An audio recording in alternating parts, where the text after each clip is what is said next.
Halo teman-teman, balik lagi bersama aku Fajar di channel Fajrin. Jadi di video kali ini kita akan melanjutkan pembahasan mengenai soal simulasi KSN tingkat provinsi yang diambil dari referensi logika UI. Nah ini kita udah masuk ke soal 47. Banyaknya bilangan bulat X ya, sedemikian hingga 10X plus 1 per 2X min 1 adalah bilangan bulat juga ya. Oke, supaya bentuk pecahan ini bulat, maka bentuk yang atas bentuk yang bawah harus merupakan faktor dari yang atas. Misalkan 20, bawah itu harus faktornya. Misalkan faktornya kan ada 2 gitu ya. Ini kan 20 bagi 2 10. Ini kan bulat. Bilangan bulat. Terus 20 dibagi faktor dari 20 ada 4. Ada min 4 juga bisa ya. 5 bulat juga ya. Jadi yang bawah itu harus merupakan faktor dari yang atas. Nah, sekarang gimana caranya untuk membuat faktor seperti itu? Nah, maka teman-teman berusaha untuk mengubah yang bagian atasnya sebagai suatu bilangan yang pasti ya, bilangan yang pasti, bukan bentuk variabel gitu ya. Jadi bentuk yang ini kita ubah menjadi supaya bisa menghilangkan si X-nya gitu ya. Kita akan ubah menjadi berapa ya? 2X min 1. Jangan. Oh bisa. 2X min 1 dikali berapa? Dikali 5 ya. 5 kali 2X 10X. 5 kali min 1 min 5 gak ada di sini. Ya tinggal ditambahin 5 aja. Karena kan bentuk yang ini itu kan sama dengan 10X min 5 ya. Karena min 5-nya tidak ada ya udah anggap aja ditambah 5. Ini kan jadinya tidak mengurangi keumuman bentuk yang tersedia. Jadi tinggal menambahkan unsur plus 5 aja, ini udah menghilangkan min 5-nya. Ini ditambah 1, lalu dibagi 2X min 1. Lalu kita bagi, coret ya, ini sama ya. Sisa yang sebelah kiri 5 ditambah yang kanan itu 5 tambah 1, 6 per ada yang bawahnya.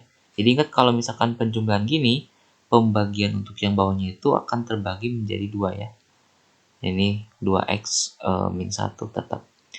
Nah, ini udah merupakan bilangan yang pasti ya. Maka 2X min 1 itu harus faktor dari 6 gitu. Faktor dari 6 berapa aja? Ada 1, ada plus minus 1, ada plus minus 2, ada plus minus 3, ada plus minus 6. Nah, ini faktor-faktor dari 6 gitu ya. Nah, maka kita akan coba untuk positif 1 dulu. 2X min 1 sama dengan 1 ya. Jadi dapat X-nya sama dengan 1 tambah 1 ya. Di sini pindah 2, X-nya 1. Berarti bulat ya X-nya. X-nya harus bulat nih. Berarti benar. Terus kalau 2X min 1 min 1 di sini, ini kan harus min 1 nih. Ada min 1 juga. Berarti ini 0, X-nya 0. Apakah 0 bulat? Betul juga 0 bulat.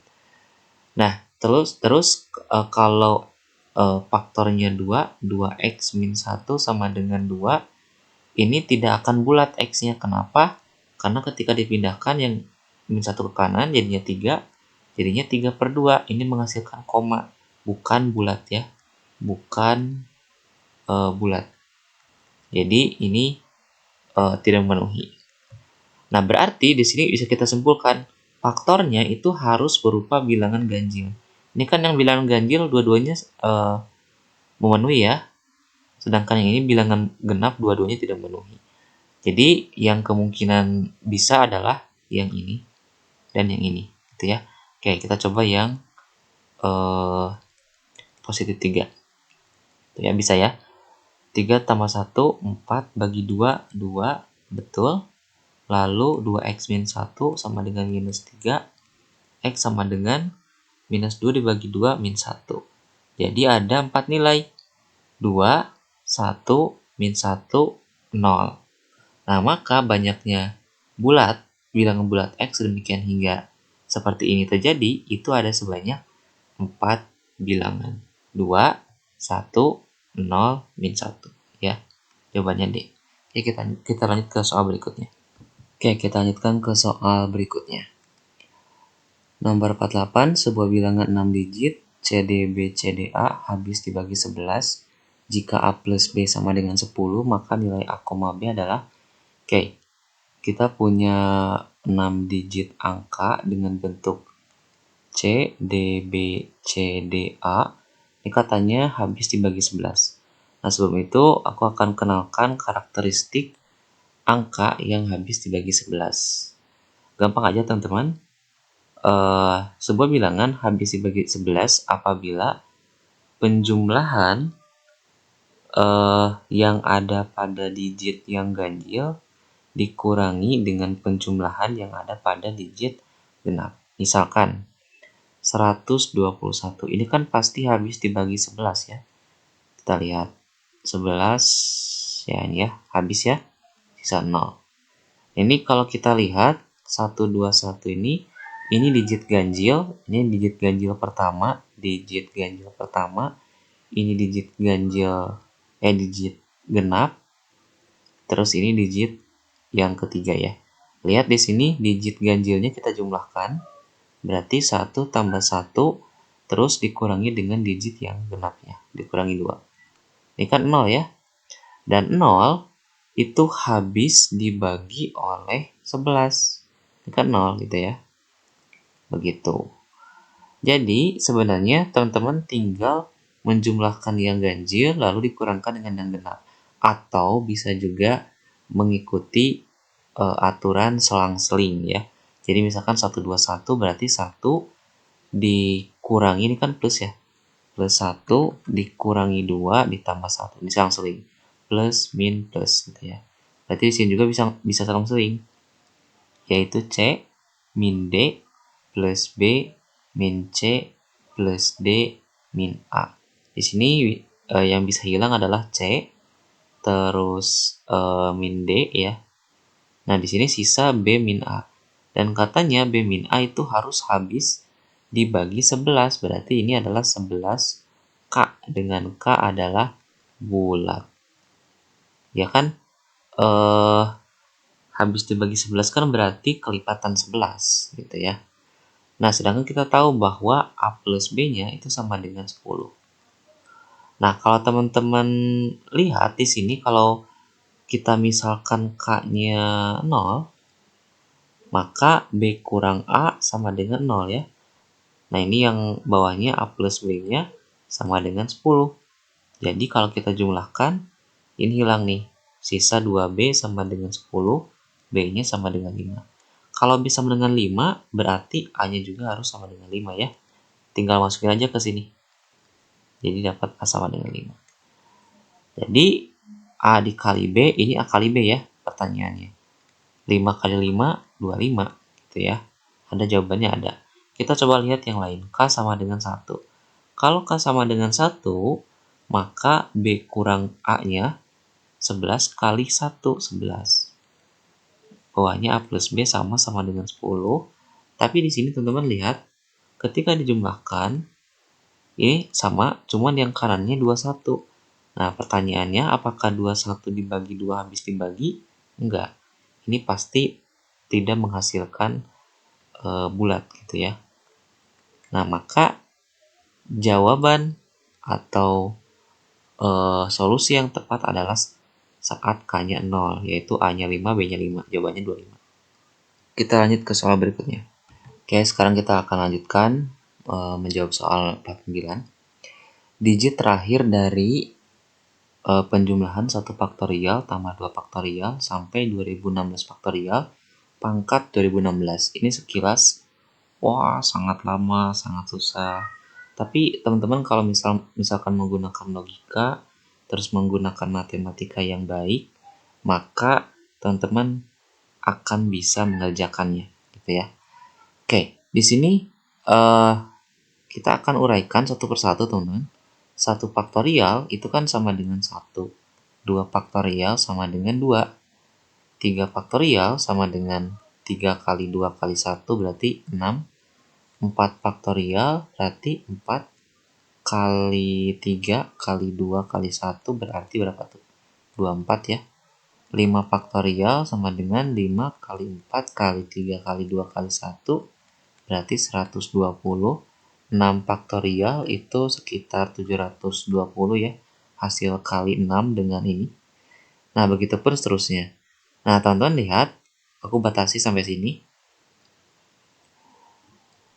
7 faktorial dan seterusnya sampai 2016 faktorial itu pasti mengandung 0 di akhir. Kenapa? Karena ada angka 5-nya.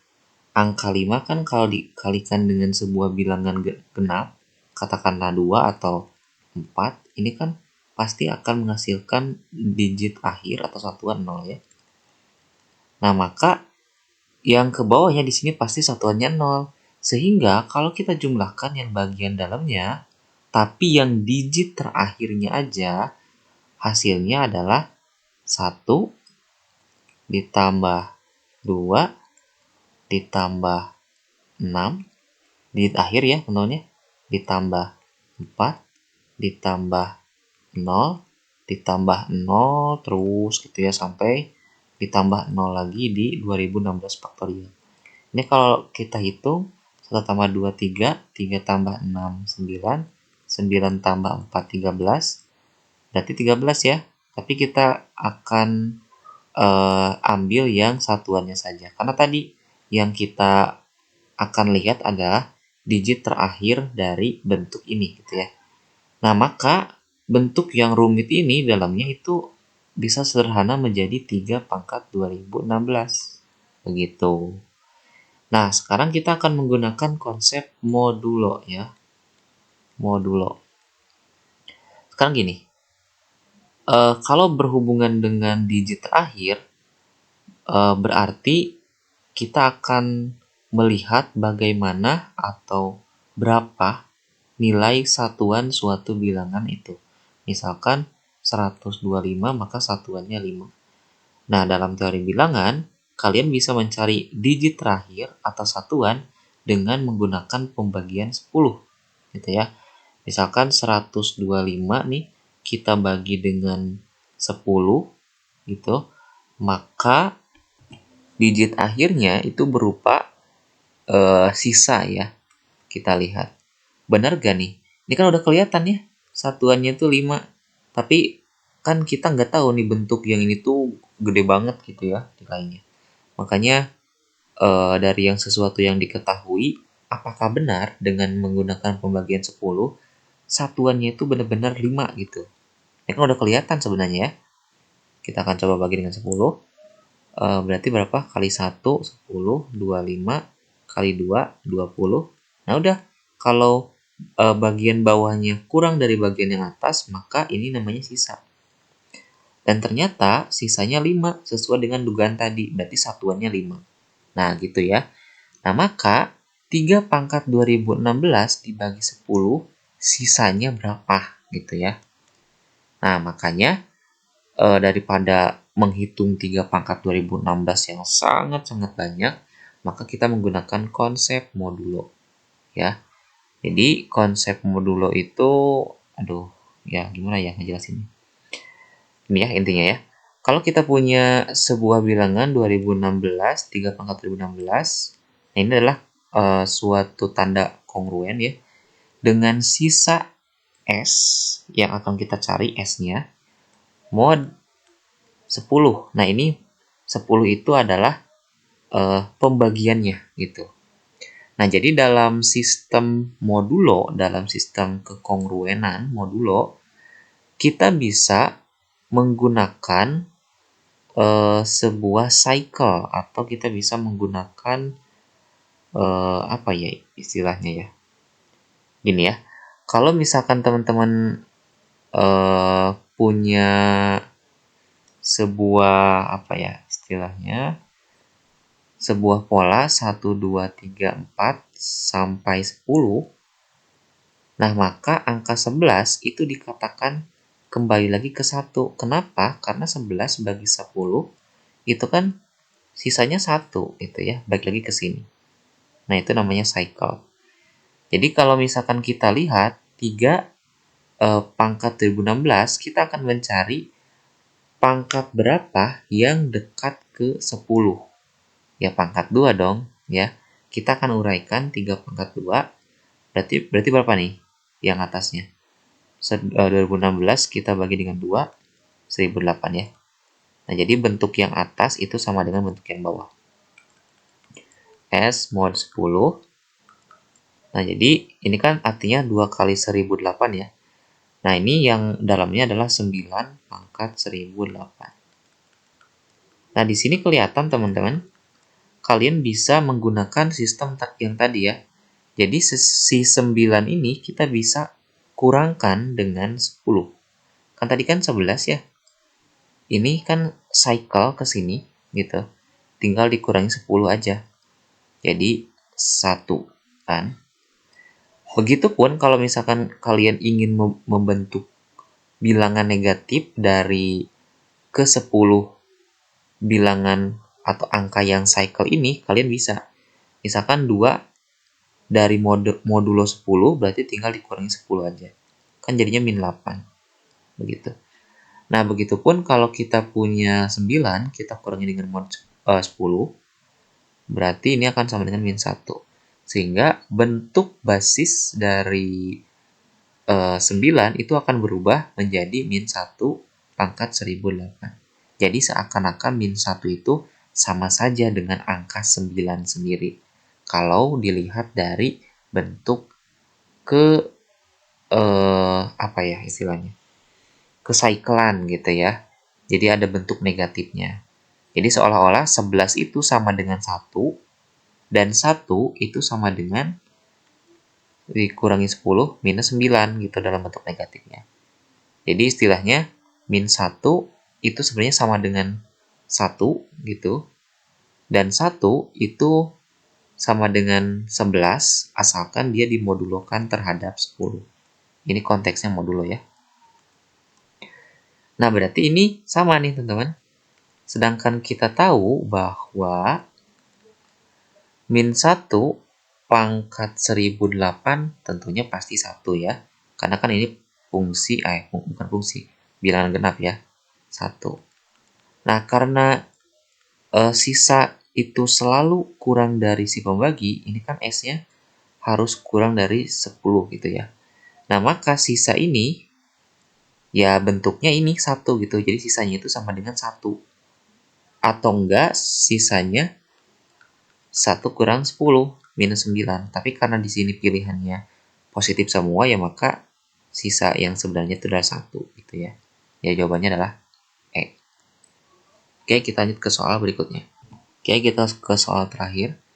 Jika X adalah penjumlahan 1234 bilangan asli pertama berarti 1 tambah 2 tambah 3 tambah 4 sampai 1234, maka faktor prima terbesar dari X adalah, oke, kita akan menggunakan rumus jumlah ya. Jadi Sn sama dengan N per 2 dikali suku awal ditambah suku terakhir ya. Kita punya N-nya sebanyak 1234 dibagi 2, suku awalnya 1, suku akhirnya 1235 ya. Nah, kita dapat nih 1234 dibagi dengan 2, 6, ini 1, 7 ya, 617. 1 ditambah 1235 ya 1236. Nah, di sini kelihatan bahwa tanpa mengecek karena udah ada pilihannya, pilihan yang disesuaikan di sini yaitu 617. Sebenarnya nggak etis dalam matematika kalau kita nggak mengecek apakah ini prima atau bukan. Gitu ya.